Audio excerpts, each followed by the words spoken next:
Buenas tardes, mi nombre es María del Carmen Pérez Palomo y estoy vinculada al Departamento de Historia del Arte, Arqueología y Música de la Facultad de Filosofía y Letras de la Universidad de Córdoba. A continuación os expongo mi póster sobre mi investigación para la tesis bajo el título La arquitectura civil mudéjar cordobesa, un estudio espacial. En la introducción hago el planteamiento de esta investigación que se centra en los siglos XIV al XVI en el auge del arte floreciente del mudéjar y en su proyección en la arquitectura civil de la ciudad de Córdoba. El establecimiento de una monarquía consolidada, impulsora de la vida islamizada de la nobleza, asentó este arte dándole un matiz más cortesano. A ello ayudó la distribución urbanística imperante de época islámica, unida a las transformaciones cristianas, en las que la nobleza construirá su espacio de poder a través de su singular arquitectura civil, cuyas casas-palacios son en parte donadas a órdenes religiosas conventuales, enriqueciendo así el legajo patrimonial cordobés.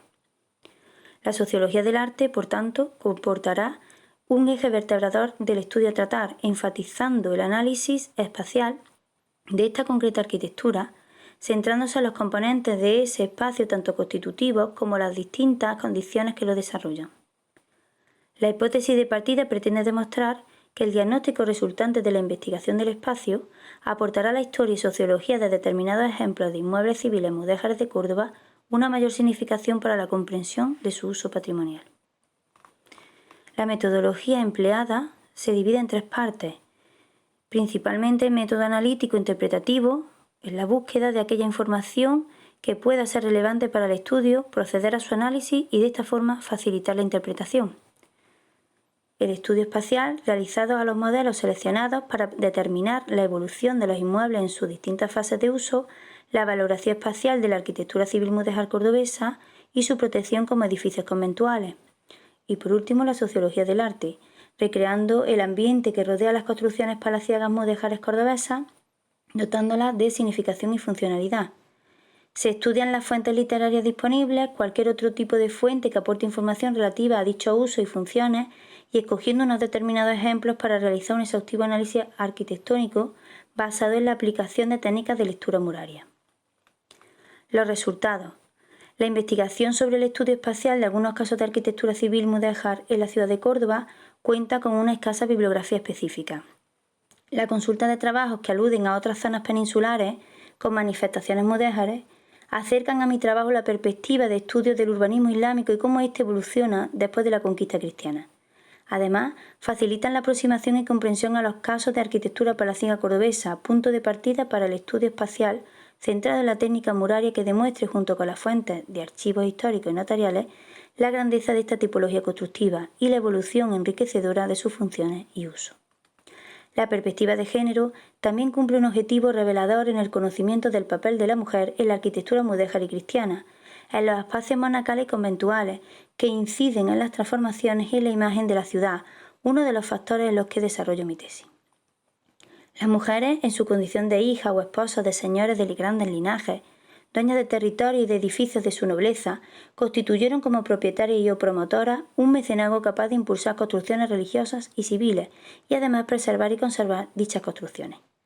La consulta de archivos y bibliografía, el análisis espacial, la lectura muraria, la comprensión iconográfica, la interpretación de todos los datos a estudio, lleva al conocimiento de una forma concreta de expresar la vivencia de una época resaltada por un estilo artístico, el mudéjar, que nos acerca al significado espacial de los edificios estudiados, arquitectura civil y sus reutilizaciones conventuales, enriqueciendo y conservando la identidad patrimonial de una ciudad como Córdoba. Como conclusiones, destacar que el estudio espacial de la arquitectura privada cordobesa, las casas-palacio, fechada entre el siglo XIV al XVI, con unos usos y unas funciones que varían por las circunstancias culturales propiciadas por los cambios artísticos, derivados de un proceso de arraigo de estilos influenciados del mundo islámico y transmitidos al mundo cortesano cristiano, que unidos enriquecerán el mudéjar imperante forjando unas características especiales locales, dotando a la ciudad de Córdoba de un gran valor patrimonial a difundir. Los agradecimientos, finalizando mi exposición, quiero hacerlos hacia los directores de la tesis, Roberto González Ramos y Pedro Francisco Marfil Ruiz, por la tutorización de la misma, y al grupo de investigación Orient Transferencia del Saber en el Oriente en el Próximo Oriente y la cuenca mediterránea, al que pertenezco desde mi programa de doctorado en Patrimonio. Además, dar las gracias a la Universidad de Córdoba por la oportunidad de participar en este 10º Congreso Científico de Investigadores en Formación y a los asistentes posibilitando la comunicación entre doctorandos de distintas disciplinas. Gracias.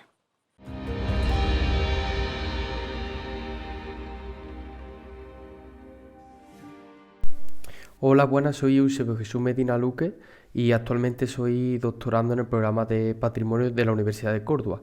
Me gustaría agradecer al al Comité Científico del 10º Congreso de Investigación en Formación de la Universidad de Córdoba por permitirme explicar mi investigación y parte del póster que he podido realizar, ¿vale? El póster tiene un título que se llama La aplicación del análisis físico-químico en el estudio de los depósitos geoarqueológicos y es una parte importante y fundamental de mi tesis doctoral, en el que estoy realizando y estoy investigando diferentes yacimientos arqueológicos y su formación desde las etapas más tempranas del propio yacimiento hasta prácticamente la actualidad, para ver un poco cómo ha evolucionado, no solo desde la manera de la cultura material, sino también de su manera, de su forma geológica. El estudio de los yacimientos arqueológicos y su formación requiere de la identificación de un análisis y una serie de componentes ligados pues, a la misma evolución histórica, la estratigrafía, sedimentología y el medio ambiente pues, de la zona. Por otro lado, la acción humana y de los propios animales que han habitado estos yacimientos arqueológicos, sobre todo cavidades, pues son productores de sedimentos y estos tienen, pues este mismo sedimento tiene diferentes componentes, sean físicos, biogenéticos y culturales. Nosotros lo que nos dedicamos es a analizar los propios estratos de sedimento de la formación del yacimiento y ver cómo ha evolucionado la dinámica tanto natural como cultural natural como antrópica del propio yacimiento. Para ello, pues realizamos análisis físico-químico como herramienta fundamental que nos permite la identificación y cuantificación y modificaciones de los propios yacimientos. Para ello hemos cogido 4 yacimientos ya investigados, como son la Cueva del Ocho en Casalla de la Sierra en Sevilla, la Cueva de los Murciélagos en Suárez, Córdoba, la Grandolina en Ibea de Juarro en Burgos y la Cueva del Cierro en Fresnú, Asturias. Los materiales y métodos que hemos seguido pues es la propia iniciación a la investigación con búsqueda de información en diferentes portales académicos como son la Web of Science, Scopus, Serbia o Google Scholar. Después nosotros mismos hemos realizado muestreos para ver cómo los diferentes grupos de investigación han trabajado en el análisis de estos yacimientos y después hemos hecho una parte experimental de esos mismos aspectos físico-químicos, como la obtención de diferentes de parámetros como son el pH, conductividad eléctrica, la textura, el carbonato o la materia orgánica. Para ello hemos comprobado a raíz de bibliografía y de propios yacimientos que nosotros hemos investigado que, por ejemplo, la Cueva del Ocho es un yacimiento con un alto porcentaje de materia orgánica cuando el yacimiento se encuentra ocupado. Por otro lado, la susceptibilidad magnética o la humedad vienen a reforzar esta hipótesis. Cuando la cavidad no está ocupada, pues se observa a raíz de esta investigación de que, por ejemplo, sube otros parámetros como el carbonato. En la Cueva de los Murciélagos se realizaron varias analíticas físico-químicas similares a las anteriores, con unos porcentajes prácticamente similares. Cuando la cavidad está ocupada, suben parámetros o se elevan los parámetros como la materia orgánica, la susceptibilidad magnética o la humedad. Y cuando la cavidad no está ocupada, lo que se eleva sería los diferentes, sobre todo el carbonato. En el Cierro, pues esta cavidad en el norte de la península ibérica se han realizado diferentes analíticas granulométricas, mineralógicas y edafológicas y lo que se observa es que varía el sedimento cuando la cavidad se encuentra ocupada o cuando la cavidad no lo está, al igual que en las otras dos. Y en la Grandolina se hizo un análisis más geológico que geoarqueológico, pero también se llegó a determinar cómo las fases fluviales iban adentrándose dentro de la cueva y la iban formando.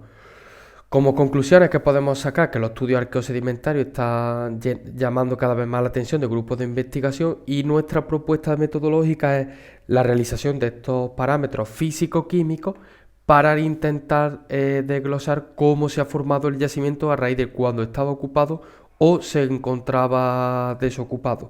Esta investigación, parte de mi tesis doctoral, como ya he comentado, se ha podido llevar a cabo gracias al proyecto Diverso, concedido por el Ministerio de Ciencia e Investigación. Y me gustaría agradecer también a mis directores de tesis, como son José Antonio Caro Gómez y José Manuel Recio Espejo, que son los que me están ayudando en la propia elaboración de la tesis de investigación. Muchas gracias.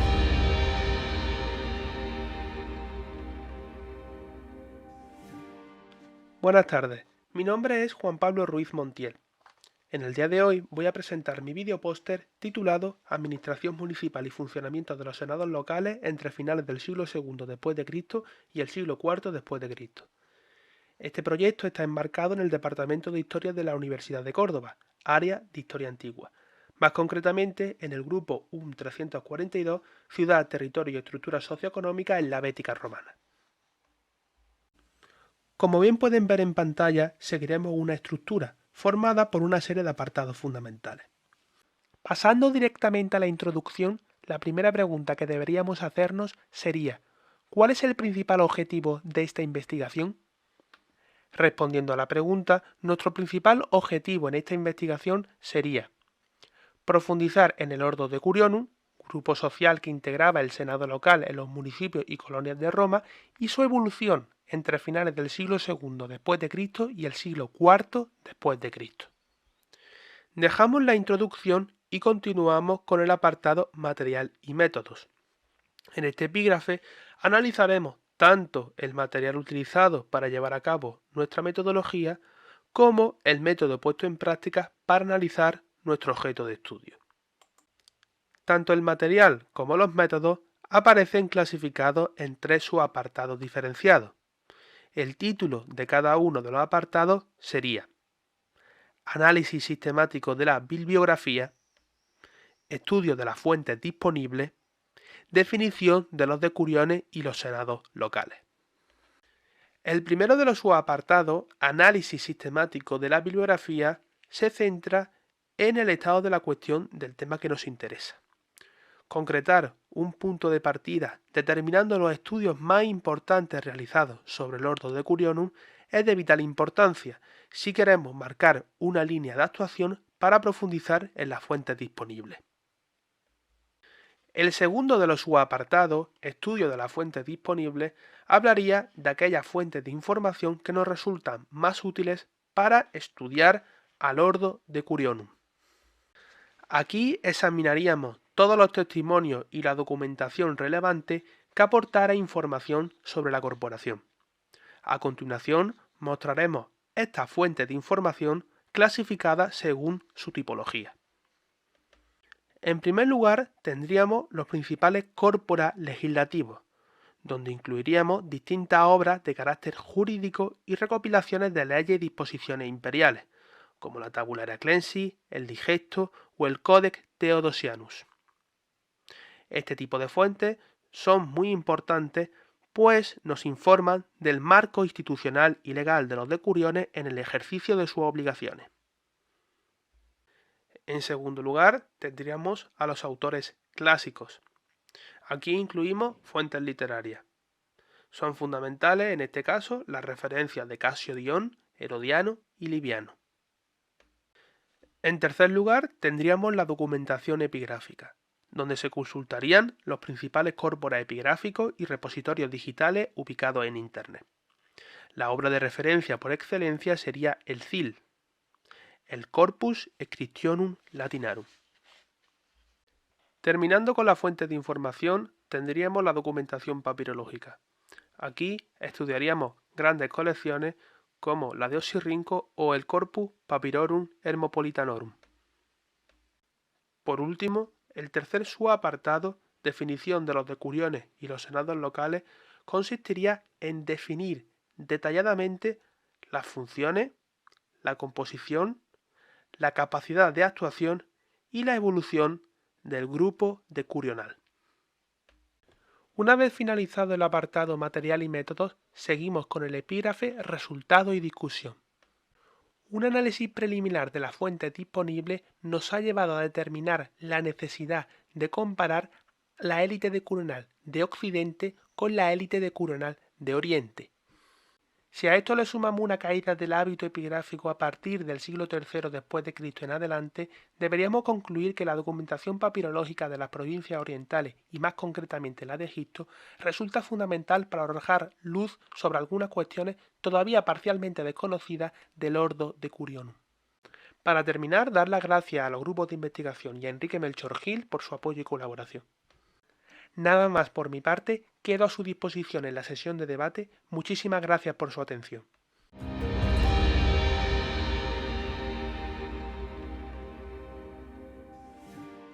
Buenas tardes. Mi nombre es Daniel García, doctorando en el programa en Patrimonio, bajo la dirección del Dr. Roberto González. Mi póster está titulado El Jebset de Hatshepsut en la capilla de Hathor en el templo de Deir el-Bahari. En primer lugar, me gustaría agradecer a los asistentes, a la Universidad de Córdoba y a la organización por hacer posible este congreso. Este póster se encuadra en uno de los periodos más reseñables del Antiguo Egipto, el reinado de Hatshepsut. Era hija de Tutmosis I, de sangre real dinástica. Reinó con Tutmosis II y a su fallecimiento, durante la regencia con Tutmosis III, se alzó en el poder en solitario. Esta decisión rompía la Ma'at, el orden de Egipto, por lo que la solución más factible era la legitimidad divina.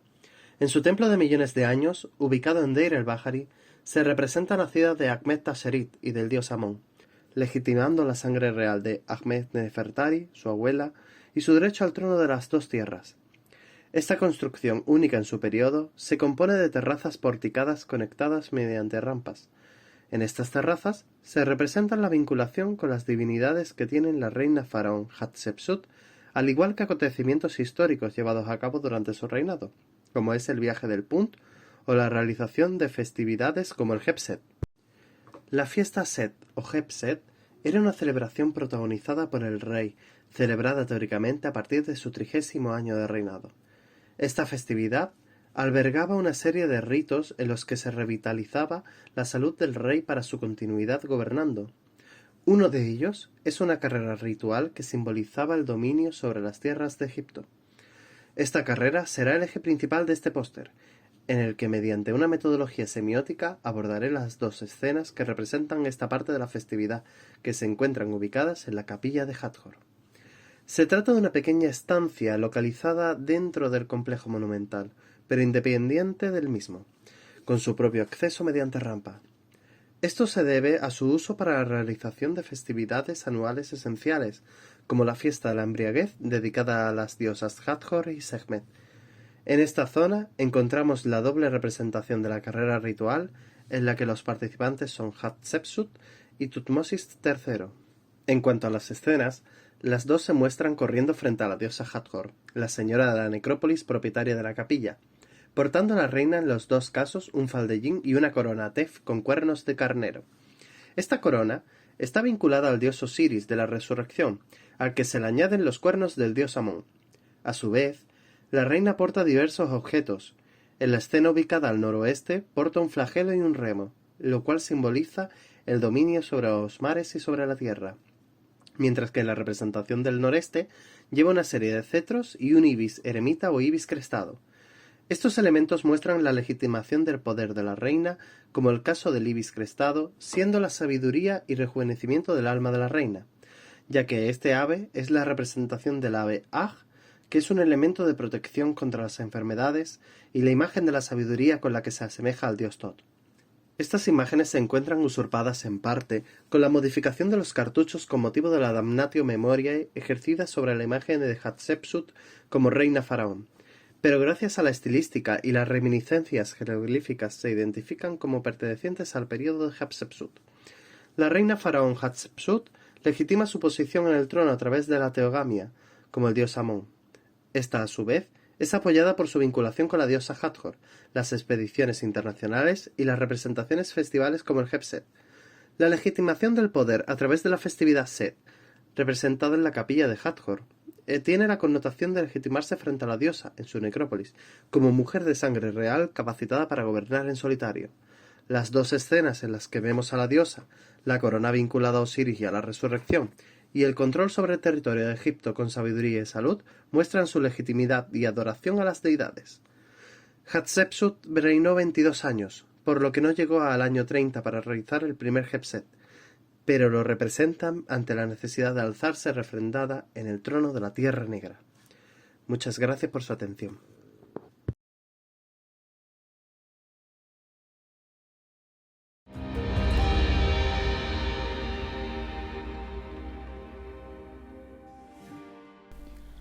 Hola a todos, me llamo Sun Jiaying. El título de la comunicación es Los Pixie de la dinastía Han.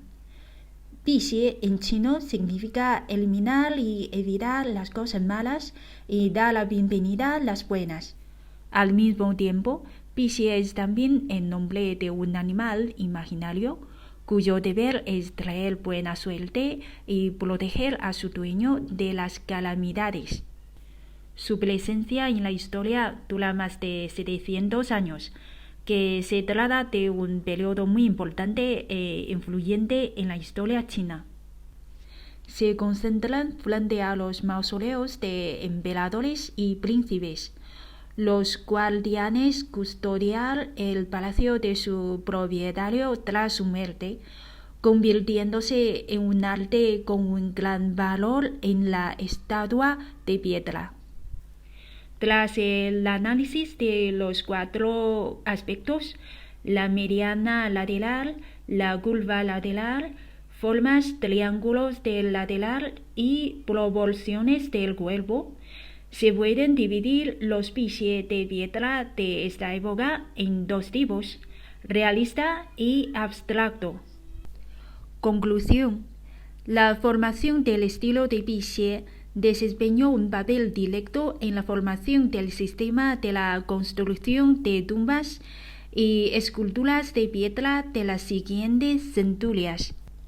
Se conservan 28 mausoleos en la siguiente dinastía y las numerosas formas de pixie colgados a ambos lados del camino sagrado de tumbas. Estos modelos se inspiraron en los de la dinastía Han y se aprecian las características artísticas de ellos.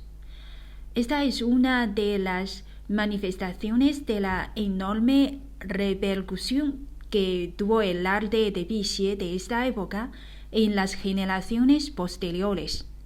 Muchas gracias por la atención.